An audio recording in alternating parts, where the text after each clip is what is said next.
Episode 11 of Whole Lot of Wolves, Season 6. It's Paul with you this week. I've got Danny in Baltimore on the socials. I'm sitting down. It's Alex in New York producing. Hey. And from Fort Lauderdale, Florida, our good friend Chris Fisher. In the cursed kid at this point, as you gentlemen suggested. Cursed, possibly. Let's just get into it, guys. It's going to be a struggle this episode. I apologise, but Sunderland 2, Wolves 0. We've just got to go just see how we can find anything positive. I've got no real clue, but let's give you a quick summary of what went down. So to begin with, team news, we had Rodrigo Gomez come in for the injured Wang. That was Danny and his investigative skills coming up trumps to highlight that before the event. Matt Doherty came in to skip the side. He was right back in a back four again, so away from home.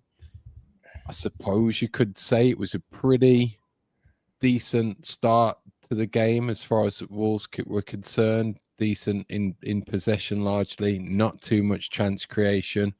But as is often the case, relatively early, we found ourselves a goal down. And maybe after some impressive performances recently, maybe Johnson was at fault. The opening goal from Nordy McKaylee, unlucky somewhat going through his legs, but that was after a really nice 1-2 where he did effectively have the whole goal to shoot at. That really played out for the remainder of the first half. Maybe you could say a little bit better in the second, but still not a whole lot of creativity and attacking output, and really chasing the game at this point into stoppage time right at the end. And it was an unlucky Krejci own goal into stoppage time that sealed our fate. So, Chris, can it get any worse? Not really at this point. I mean, it's very hard to take positive thoughts out of this match because, you know, you look at the stat sheet and they let in shots, they let in possession. There were so many positives to take off the stat sheet, but it didn't seem like it playing out on the field. It was quite disheartening to sit there and watch the same situation play out for weeks. And when it keeps compounding like this, it makes it even more difficult to sit here and say, okay, there's 3 points right around the corner. The other thing is we still don't feel Vitor's starting his strongest squad out there. So at this juncture, I just don't think there's any positives this team is feeling, whether it's in the dressing room or not. And I know we're going to get into it throughout the night, but at some point, it's got to fall back on Vitor. And he just seems like he's grasping straws right now. Based on that, Danny, is there any avenue that you can expect him to fall on that would turn this around? Yeah, I mean, we'll talk about the match that's coming up, but I think, you know, he called it a must-win himself, and so you have to imagine that this is going to be sort of those sort of hallmarks of a last-ditch effort, which might see some shakeups. So, I mean, you know, it's been said elsewhere, but, you know, Agbadou is his guy, and you know, even though he's been out of form, you know, if we go back to a back three, I wouldn't be surprised if he was the one who comes in. You know, even if it ends up displacing someone like Santi Bueno, you know, Agbadou is the guy that he brought in. And, you know, as late as like the closing of this window, it still seemed like Santi might go out. On the flip side, you know, you could imagine rolling the dice a bit with a start for Tolu. These are just, you know, sort of spitballing ideas here, but like you could imagine if he's considering it a must win, you know, unless he sees something extremely positive from this starting lineup that we just saw against Sunderland in training, then hard to see with him just kind of sticking with the same thing and doing nothing if he feels that his job might be on the line. Based on that, Alex, there's been somewhat of a clamour, or how can we extract the creativity out of this team for a back four and to add that extra body in the final third?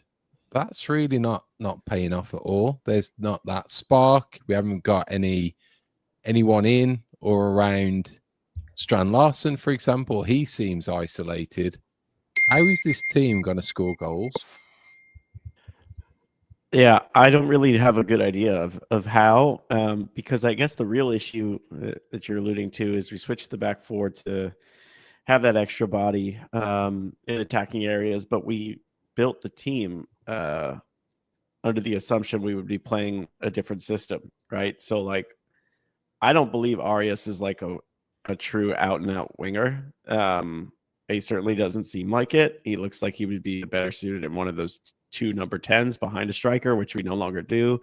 So it's just really, it's hard to envision what we can do, just given the fact that we know it wasn't a good window regardless of what she says, but it was still a window that was like Vitor had a lot of influence on to go and play a system that we thought we would be playing.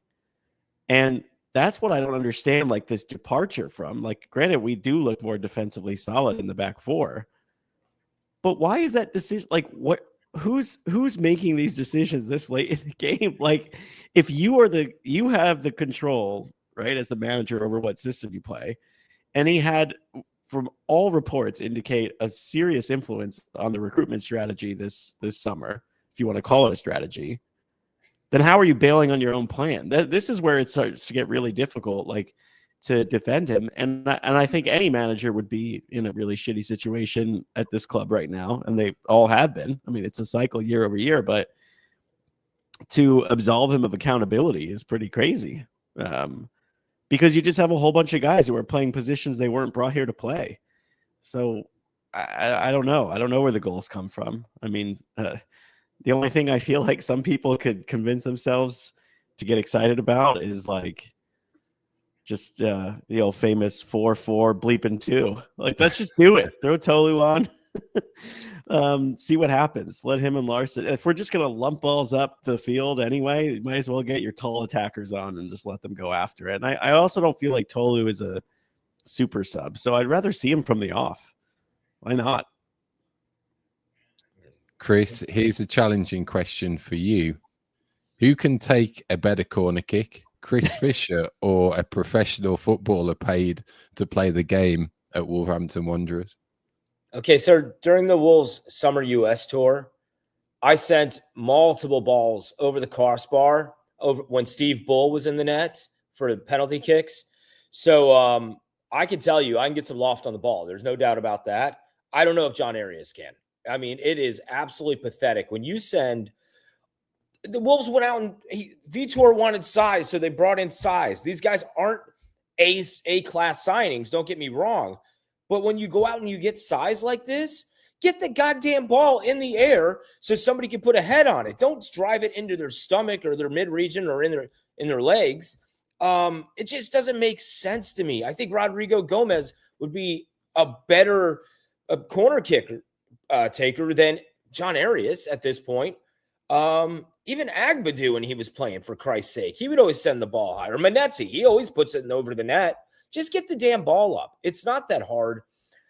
And the other thing I take away from Jeff says they had, she said, as Alex said, a good window in the summer. Is he looking at that as players? Because we know that's not the case. If he's looking at it from a coaching staff and a backroom point of view, then maybe. But these guys haven't proved that yet. So therefore, it's still not a good window. Vitor went and beefed up his coaching staff, brought in his guy for director of player personnel, and still they're not doing anything with it. I mean, the set pieces aren't working. The corner kicks aren't working. And we all know it's just not working. 4 goals on the season. These guys have, and even if you look at the defensive side, they've allowed more shots to go into the back of the net than any other team. And I don't just mean like goals more than anybody else in the Premier League, but the efficiency of shots that other teams are taking going in the net, we lead the league in that. So it's just all around the coaching staff is not working. And then there's grumblings, and Danny, you could probably speak to this because you scour it so well on Twitter and social media and the internet. There's rumors that Vitor is spending more and more time in Portugal. Is that true? Because we know Gary O'Neill was doing that, and we saw how that all went down. there's just so much up in the air with this team right now, and the coaching staff is clearly not getting their job done. I know that was a long answer to your question, Paul, but inevitably, there's just so much wrong right now. There's so much we could cover. And Danny, you should be drinking much heavier than Bud Heavy, by the way. Okay. Like, I've got bottles of whiskey back here. So just in case. Well, my story is that there was a wedding about 2.5 blocks from my house this weekend of a good friend and a Wolves fan who had a slightly worse day than he probably had hoped for on Saturday. Still very good, but didn't start it out great. And I ended up with probably over 100 beers that are left over from this. I'm working through the worst ones first, which is why I'm drinking Budweiser, the king of beers, right now. Nice. So, quick straw poll, guys. If it comes to Sunday and we don't get a win, is it lessons learned after O'Neill last season in that will Vitor still be in a job come the next podcast? Alex, I'm looking at you first. This is so difficult because I feel like I think Vitor probably is going to reach a point where he wants to go. And I also feel like the optics of giving them that extension and then I don't know the exact details of his contract, but we know how cheap Fosun is. They're going to do everything they can to not have to pay a premium to get him out and claim that it's still early, that survival is still possible. So I'm going to say I think he's still there. It's crazy to say, but the start was worse last year and they hung on. So I think they milk this a little bit longer and torture us some more. Chris? I think he's still there. I'm right on with Alex. The fact that Jeff Shee said there hasn't been any stability in that position and they're looking to keep Vitor long term. The thing that really chaps my ass, guys, honestly, with this whole the decision-making process with Wolves, especially with Jeff running the show, you give Strand Larson a big contract. What's he produced? You've given Vitor an extension while he's in a losing streak. Why? You don't have to spend that money. For a financial institution that like Fosun that runs this damn club, and I don't mean damn club, but I mean the club, they piss away money like I've never seen. Who are they paying? They're probably paying Gary O'Neill still. Might be paying Lopetegui. I mean, they waste so much money, and then they got to pay their backroom staff. It's crazy to me the amount of money this club wastes, and it would not shock me in selling all their, whether they sold Cunha or some of these star players over the years. If a lot of that money goes to pay off bad contracts that they decided to make based on Jeff's shitty decisions. And yes, to Minnesota Todd, you're absolutely right. He cares about esports more than he does the club. So how much money is being sent that way? It just gets frustrating when you see it not working. It's not working and it's obvious, yet they have to stick to a plan because they financially committed to it. Look at what's going on at Forest. They weren't winning. They ripped the Band-Aid off, even with the discretion with Nuno Espirito Santo and the big Greek moving and storage owner. They literally, Alex will get that reference, but overall, they manage, if they're not winning, they get rid of them. These guys, Fosun, they just keep them around. They're like, oh, hell, money's still coming in. We don't care. Yeah. And now they beat us to Sean Dyche.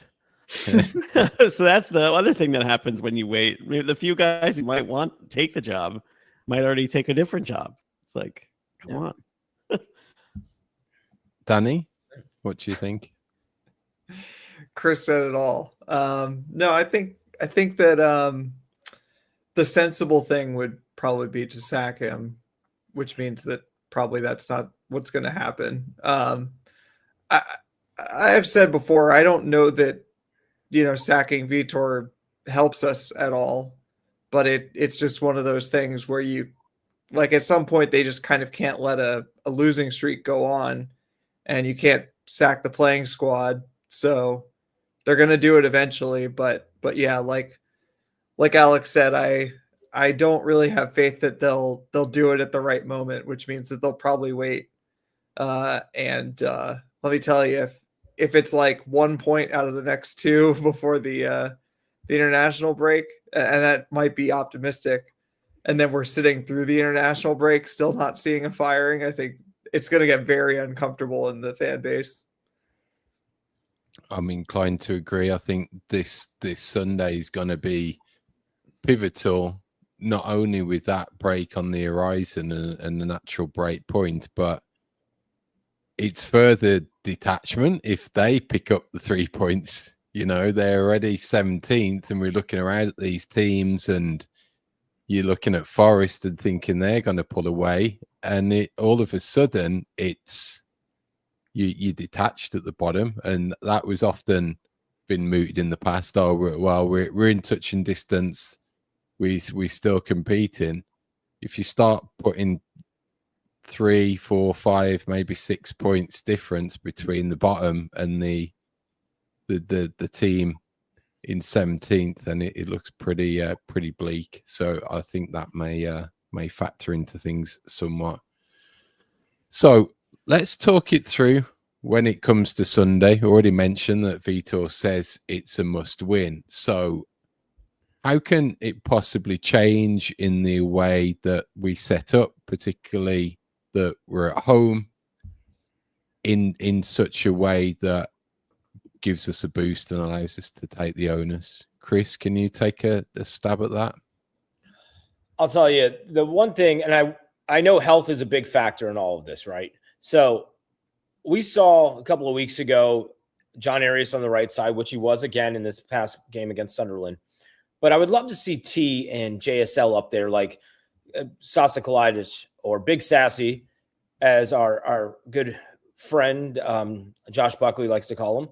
But I would like to sit there and think that we're going to play two big guys up front and see what kind of mayhem we can create and go strong at the back.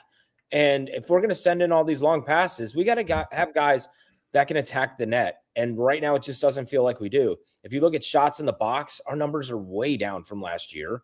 It's just, I really like to see the two big guys up front. I know it's going to be Joao Gomez and Andre.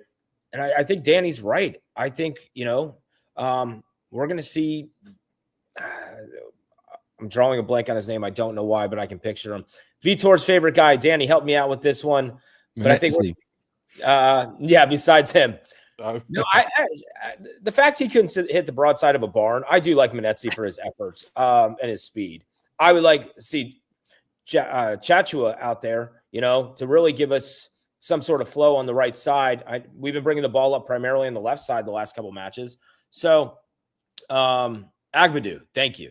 But if we can get Agbadou out there, maybe help solidify, the back line a little bit more, even though he's been playing like garbage all season. Who knows? Maybe gets him a kick in the ass to return to form from last year. Alex, that issue of creativity, how do you fix it? I also think I would be playing both strikers, just because even it's like they're the only players with any like proven goal scoring record on our squad, and it's not in this league necessarily aside from Jurgen, but still, like, who cares? Like, he was at least scoring in Belgium. So put him on and see if any of that will translate. I think you just have to find a way to manufacture shots, and I don't think it's going to be in a beautiful way with any real build up and that we used to see with getting a lot of touches in the opposition box with Nori and Cunha. Like, it's just not. So then I think you have to roll the dice with those guys. Again, positions, I don't know where most of these players make sense. There's still, I feel like, people who want to see more for Lopez. He certainly looks bright when he comes on as a sub. Also, like, he fits this profile Vitor wanted of, like, someone who's big. It's not like he's slender. It's not like he's Pablo Sarabia. So I would even classify him as someone who at least will add something that we don't have at the moment. Like, I would feel more optimistic if he played over Arias. I'm not saying that's going to fix it, but at least then you have one player who can unlock, theoretically, pick the lock on a defense. And like, think about Burnley. Like, if they go and get an early goal, they're just going to be sitting in a low block, and like we could do this all day. You have like 0.00 xg coming from Wolves really against a team who's going to be sitting in a low block. So put Fur on, maybe play him from the off. I just don't think there's any. I might be wrong, and managers may not think this way when their job is pretty much on the line every week from here on out. But things are bad enough that there's no lineup decision you can make that's really going to like make it that much worse. Like at the very least, you're trying some stuff out, because what we do know is what's been happening is not working. So Tolu and long answer, but short answer, Tolu and Fur are two guys I would, instead of coming on as subs, just play him right away. See what happens. I don't know. Play him at right wing, I guess. Maybe in a 4-4-2. Who knows? Danny, does that actually bring us back to that 5 at the back to get the width from the wing backs with the 2 up front, and then you've got a space for a playmaker, be it Arias in a 10 or for Lopez a little bit withdrawn, but more as a central midfielder who could potentially run with the ball and create opportunities that way? I'm just striving for that answer of where you're going to get that service in if you're playing those 2 guys up top. Yeah, I mean, the big question is just how do you actually get these guys in their right positions? And part of it is like a problem with recruitment and squad building, as we've talked about, where we think that the sort of the plan was maybe not executed this summer for whatever reason, whether it was the ownership or Vitor himself.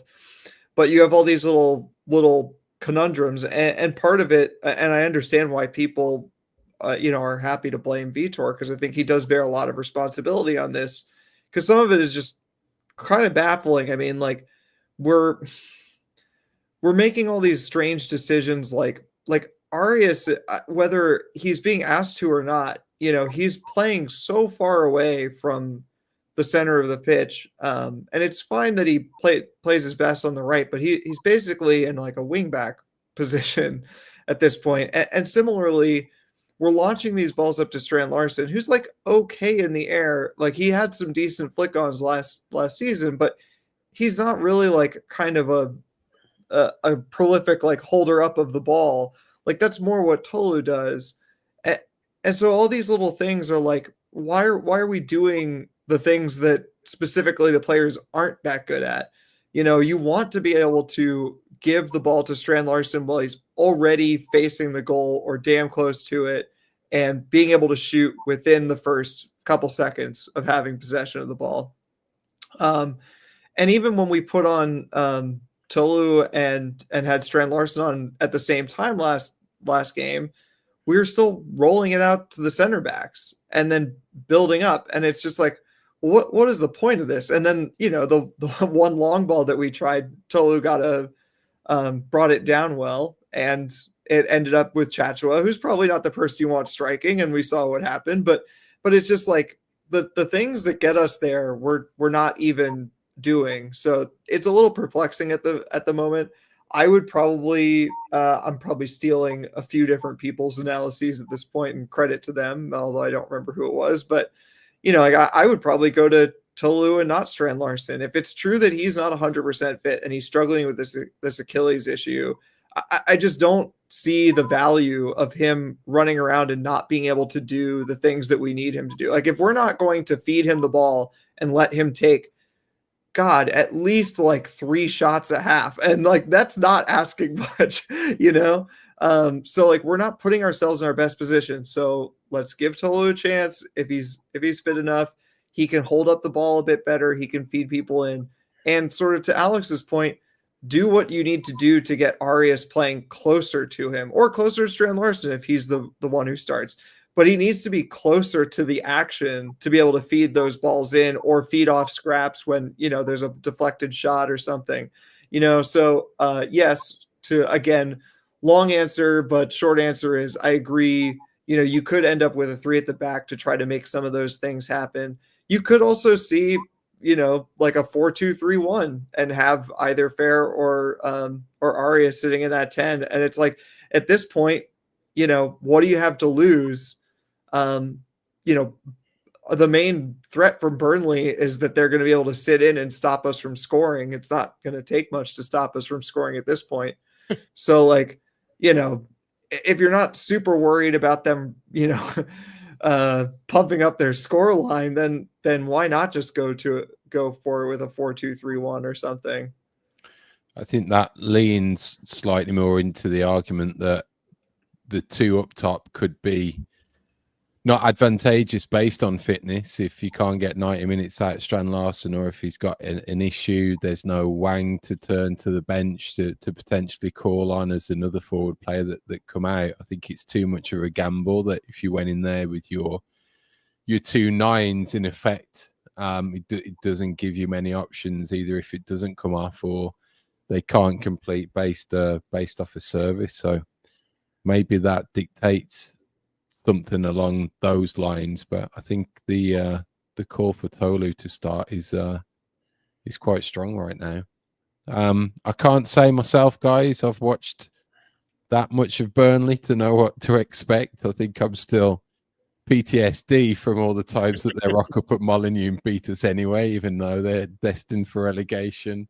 They did win what looked like pretty comfortably on Saturday against a Leeds team that's beaten us already this season. So do you see anything else than them coming up, trying to keep it pretty tight, get that goal, and then shut up shop? Or is there anything else that we've got to be wary of?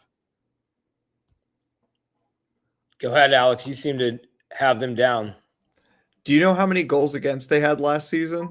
And I know that this is like an outrageously low number. They were like impossible to play against. Anybody want to guess? I feel like it's like 12 or something.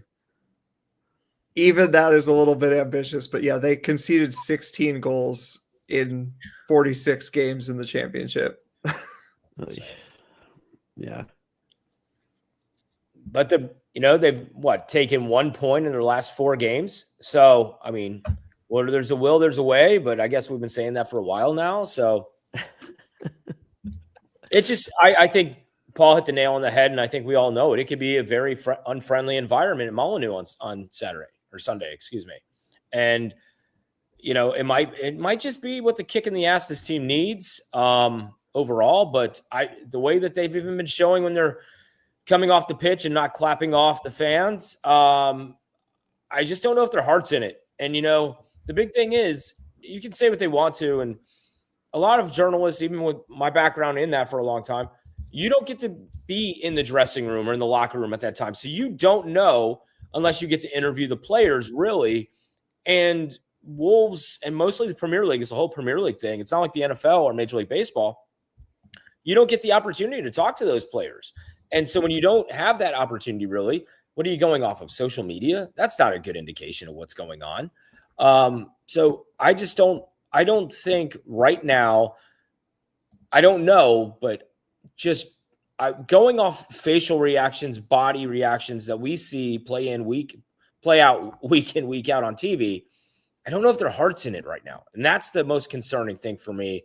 And if that is the case, even though it is Jeff Shee, by all standards, Vitor and his coaching staff need to go. Okay, then prediction time, boys. It's Wolves Burnley, Sunday, 10 a.m. Eastern Standard Time kickoff. Another shitty Sunday fixture as well, which we never do well in. So just add that to the cluster that is this upcoming fixture. So, Chris, with that positivity in mind, over to you, my friend. I think it's tea time. I think we're going to get a Tolu goal here. And I don't know why, but something tells me, and I love the Fer Lopez call. I think our boy Fer gets a goal, and we get our first 3 points of the season, 2-1. Alex. I'm going to say 1-0 Wolves. I don't know why. But I think if they don't come out like lit on fire with hot piss, as the Green Bay Packers coach, my NFL team, likes to say, then I don't know. Then they just don't have it in them. Then like we're already relegated. Like this is the one game they have to come out like that. So what if we score early and don't change our shape?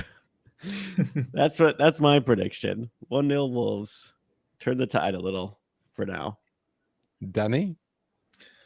Oh, do I want to believe Chris's idea of Sunday tea time? My heart says that Tolu starts and scores a brace, and we're all getting drunk on a Sunday night. But I'm just going to have to go with the numbers. I'm going to say 1-0 Burnley. God. So bleak. I think that's Budweiser talking. It probably is. I think my apathy has been at an all-time low since Saturday, and unfortunately, I can't see it getting any better. I think this is the bottom. I think it's our Ipswich result of last season, and it's Wolves 1, Burnley 2. No Stupid Questions is brought to you by Esfuerzo Wines. Located just north of Santa Barbara, California, Esfuerzo Wines showcases passion and 3 generations of winemaking in every bottle. Whether you're toasting some Vino de Vitor or winding down after a day of work, let Esfuerzo Wines transport you to the heart of wine country with each sip. Now at esfuerzowines.com, you can use the promo code VITOR, that's VITOR, at checkout to receive a 30% discount off your order. And don't forget to try the special edition 1-pack wines to show your passion and support for Wolves with each glass. This message is intended for those of legal drinking age. Do not drink and drive. Excessive alcohol consumption may be harmful to your health. If you or someone you know is struggling with alcohol abuse, please seek help. Esfuerzo Wines reminds you to enjoy their product responsibly and in moderation. Let's try to have some fun with No Stupid Questions, the part of the show where you, the listener or viewer, could ask us anything in relation to Wolverhampton Wanderers. You could do so on X at WLW Pod. You could shoot us an email whenever you'd like at hello@wholelottofwolves.com. That's the show's email address. Or for those of you who are watching live on the stream, you can always use the chat function. Pop your question in there, and we can go ahead and get to it. Let's start with this question. It's I'm gonna give this one to Paul, since I feel like our hope is on this end has been, we've tipped our hand on how hopeful we are. New England Wolves on X, is hope a tactic or just the Wolves way? That two up front and trying to launch the ball into those, or like looking for the long ball without any type of creativity. I suppose you can call it both. It's a tactic. It's not a very effective one, but it certainly reminded me a lot of old Wolves at times as well, when there was really just not a lot of quality, not a lot of excitement, no real feeling that, okay, we got the momentum and we've got the real quality in the team to not only maybe get an equalizer, but to kick on and maybe grab a winner. I think out of everything on Saturday, it was just we at no point did I even feel that, okay, we might get an equalizer here, but not only that, we might go on and actually turn this around and get 3 points. So I think it's a little bit of both. I'm going to ask a bonus question off of this one while we're talking hope, because we did this a few weeks ago. Let's revisit this. What could happen now that would make you hopeful, Chris? Is it a Tolu brace and all of a sudden he's starting and you think, okay, maybe he goes on a little run? Like, is there anything within reason? Vitor actually gets it right. He gets the lineup right. We take away 3 points. Yeah, it's Burnley. A 4-0 win, of course, Todd, that would be great too. But, I actually think and I kind of like the mixture of what we were all talking about tonight. And it was only an EFL game, but just the fact that that game gave us so much hope, because of the fact that you had, Kalajic and JSL up front, and they looked attacking and they looked threatening. And the fact that if we could just look threatening, for Christ's sake, and if we could get, some of the defensive play that we saw at the back end of last season, that would be fantastic. And I think, it's the hope that kills you, but I also think it's absolutely been just so deflated by our expectations this year that it hasn't really been fair to the fan base across the globe because of the expectations we had. We're hearing we had a good window. Well, in reality, it's just sucked. So, I think it's just if we can play attacking football, be strong in the defense, and if we come out with 3 points, that's great. But I think that's right now, I hate to say it, that is just the hope. Yeah. Joey says a 4-0 victory would spark some hope. Todd actually said the same thing almost simultaneously. So shout out to them being hopeful. Although I do believe they both previously predicted Burnley victories when we were doing the predictions, and they were chiming in with that. But yeah, that would probably get me pretty excited. Another bonus question really fast. Danny, is there a manager name out there that would give you hope? Because that's the other thing, right? It's like we still have somebody has to take the job, and I can't even I think the past few years we've been able to throw out just random Portuguese managers who are in between jobs and be like, maybe that guy can do a job. I got nothing right now. I can't think of a single person that wouldn't that within relative reason that would make me hopeful. Yeah, I mean, I was laughing. I'm trying to quickly go through my old messages. Chris knows because he's on the same group chat, but we were sort of talking about this and how, what is the worst Mendes manager out there? The Mendes manager with the worst record, because that's, if anybody's asking me, that's who I'm guessing is someone who's down on their luck right now. Bruno Lage is still I think looking for a job, so that's something we could go back to, I suppose. But yeah, there's a couple of pretty uninspiring names who have sat around in the second tiers of Portugal and France and whatnot that are represented by George Mendes. So that's a possibility, I suppose. I saw some people come up with the Strasbourg coach, Rossignol, who I think he coached Hull. It's just once you're in that Blue Co bubble, I'm just not sure I see it happening.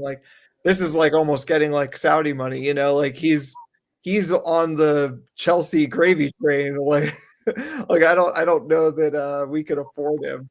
Yeah, Minnesota Todd says Rob Edwards, and I think that there is that.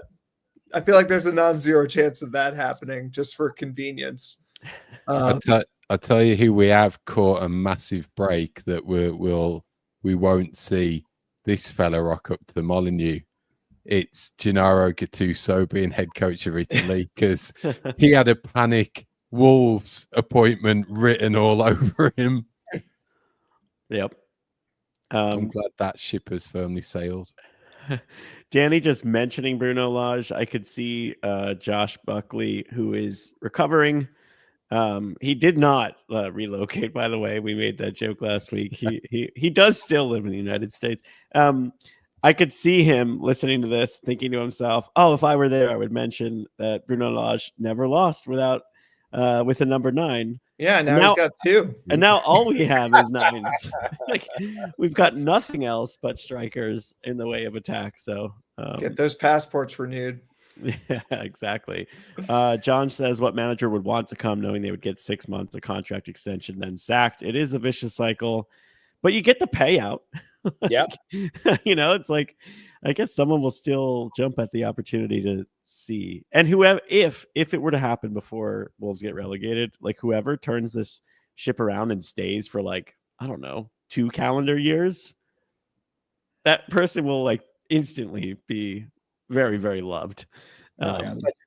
So has a good chance to become a fan favorite. I remember we were talking about this prior to the window closing, And I said, the way things are going, this is shaping up to be the greatest January window in Wolves history, because they're just going to have to spend money. And that's really what it comes down to. So there's a couple of ways you can look at it, but January, it could end up being just incredible, but it might be too little too late by then. And that's really, I think, the biggest worry.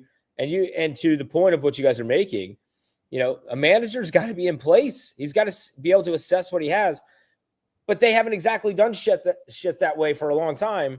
So I don't know. It's really, what is it? I was just looking at the odds, and Josh will appreciate this. Miss you, buddy. 6-4 odds for Vitor to be fired, which I've never heard of odds being that close, and 3-1 odds according to Paddy Power. So he is our Talk Sport, excuse me. So he is the heavy odds-on favorite to get canned next. Yeah. It seems like an inevitability, especially when the odds are like that. All right, now listen close, guys. Hold these 4 things in your head because we're going to rank them. But first, we're going to go with this question from Drew Freakin on X. Frequent guest on the show, good friend of Whole Lot of Wolves. What happens first? A Wolves win, a clean sheet, a new manager, or Wolves are actually awarded a penalty? We don't have to make it. We just have to have a penalty. All right, so let's actually go and put them in the order we think that they are likely to happen. Again, it's a Wolves win, a clean sheet, a new manager taking over, or getting awarded a penalty. Paul, if you had to put those from what will happen first to last, what would you say? I would say a Wolves win first, and then a new manager is going to bring around a clean sheet, and the new manager bounces a penalty. Okay. I like it. Chris? I'm going to go clean sheet, number 1. A Wolves win second. A managerial sacking next. And a penalty as the final one. I just don't – they're never going to give the Wolves a penalty. It seems like it's just forgotten about. Well, nobody's getting touches in the box. It would basically – somebody would just have to maul Larson or Tolu in the air. It would have to be from a corner kick. Yeah. Going back to your point, Danny, Larson has no more than 2 shots throughout this entire season in a match, which is just mind-boggling to me. Yeah. So the penalties, I find that hard to believe it'll come.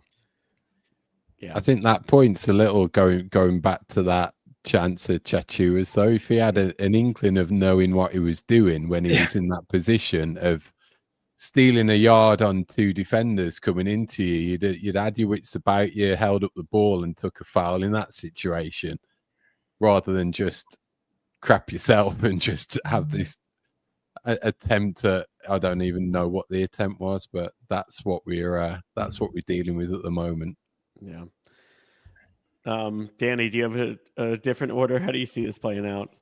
I don't. I'm going with Paul's because that's essentially what happened last year, which is that the manager wins, but it's not enough. You sack them, then you get a clean sheet, and then sometime in 2027, when we've been relegated and promoted again, then we get a penalty. But I just want to go through Chris's answer, which, if I'm correct, was clean sheet, win, manager, penalty. So what he's predicting there is actually a 0-0 with Burnley, and then we win in the cup, and then Vitor is sacked anyway. Yeah, Drew did not specify it had to be a league match. It could be a cup game, I suppose. I agree with Danny in the sense that the penalty will only come when we're no longer in the Premier League, because VAR exists in the Premier League, and that just won't happen. I don't know. It's crazy. We can't even get just an unlucky handball, or lucky for us. Yeah, with Amazon Web Services out today, I saw that the game that was played today, they didn't have the semi-automated offsides. Is there some sort of internet or satellite sabotage that we can do to make it so that VAR is not usable? Yeah, like when Liverpool just didn't have the camera angle at only one of the biggest and most prolific stadiums in England for VAR back in the FA Cup. Like something. Although I like will that. say, even most of last season, we really didn't have that much trouble with VAR. We've been shit on our own, so Oh yeah, we can't blame that. we haven't the needed refs help anymore. to be shit. Yeah. We can no longer blame them. This isn't a question, but how about this nice sentiment? Being Laney chimes in. Sunderland fan here tuning in. We know only too well how awful it is when things at the top are messing with your club. I hope you manage to sort things out. Wish you luck apart from against us again. I have to say, I think most people agree that Sunderland will stay up, and now I'm kind of hoping for it because I feel like they deserve it. And I'm not even that mad that we lost to them. I mean, I am, but I'm mad at us, not them. But I feel like it's going to be very different if we have the same result against Burnley at home. There'll be no more like good feelings left for a promoted club doing well because there's none of that left. There's no more room for that. But anyway, thanks for tuning in. You probably wanted to. I have another take on that, Alex, real quick on the Sunderland situation. Think about during COVID, how many people found their way to this game because of Sunderland Till I Die. Yeah. And now they've adopted Wolves as their club. And I mean, I've heard quite a few stories like that here in the States. So I just, I got kind of in the back of my mind, root for them, obviously not against us, but I do that for that reason, because like, being Laney said, they've been through it. Yeah. They've been through it bad. I had to stop watching.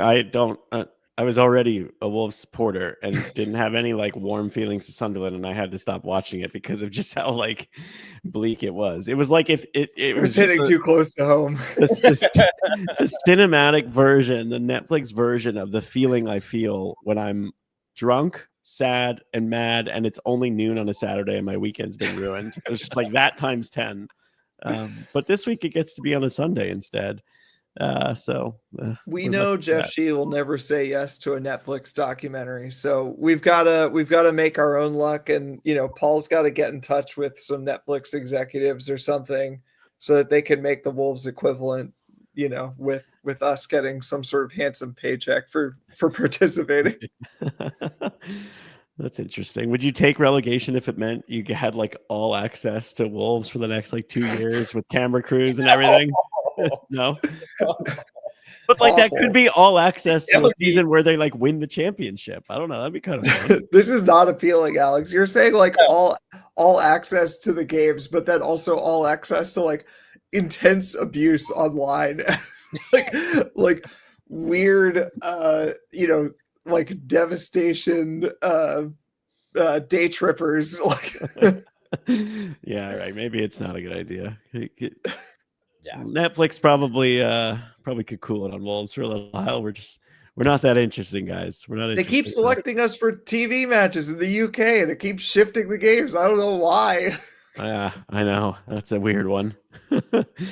I guess because they probably want to televise like what was it last year, like a El Sakako or whatever, and they're probably like, we could really build the drama. Like, think of how many studio shows will be like, when 10 minutes after a match he's fired, like with Forrest being moved to the 7:30 a.m. game. Like, maybe you guys know better, and maybe Chris especially, but I like this season. Maybe it's partly just the state of Wolves, but I just haven't been tuning in whatsoever to the NBC like wraparound broadcast.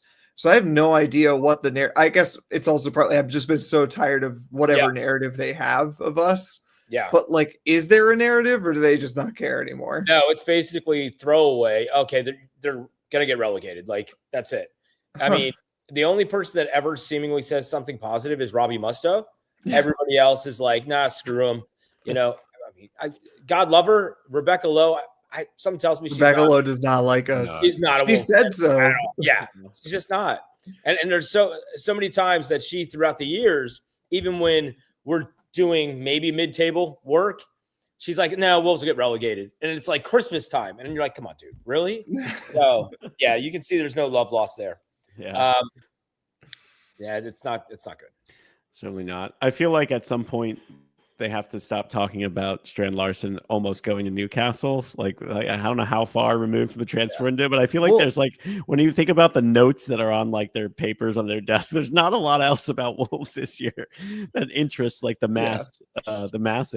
I mean, they keep pointing that out during the broadcast too. And I mean, now we're really veering from the Wolves topics, but it's like at some point it becomes like a bad reflection on Newcastle. Like imagine he goes until like January without scoring a goal. And they're like, now look at like this guy that Newcastle we're going to spend 70 million pounds on. like what does that say about their recruitment as opposed to like any of our transfer nonsense?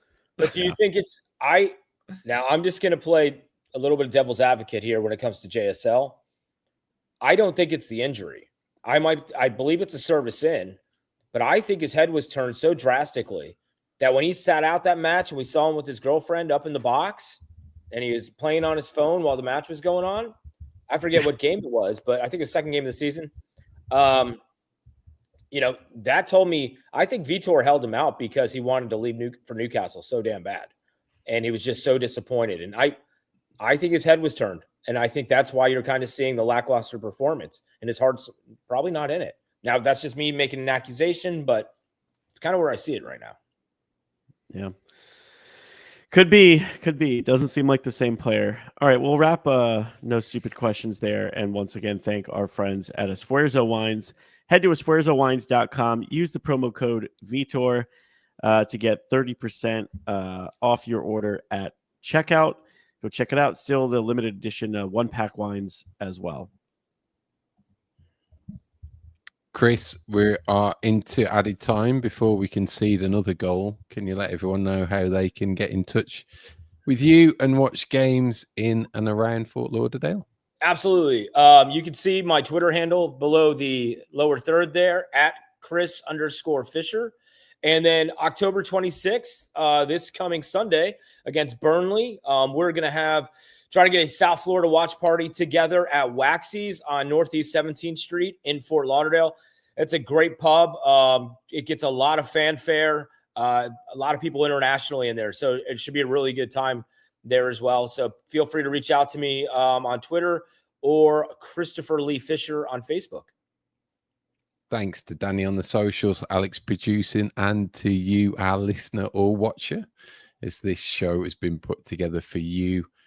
But you'd be doing us a huge favor by going to the podcast platform of choice that you listen to us on, giving us a star rating there, some nice comments, also heading over to YouTube as well if you've yet to do so, subscribing to our channel and liking the content on there as well, because that helps to grow our profile and hopefully add to the Wolves pack over here in the States. We're going to be back this time next week after Burnley and then previewing that trip to Fulham.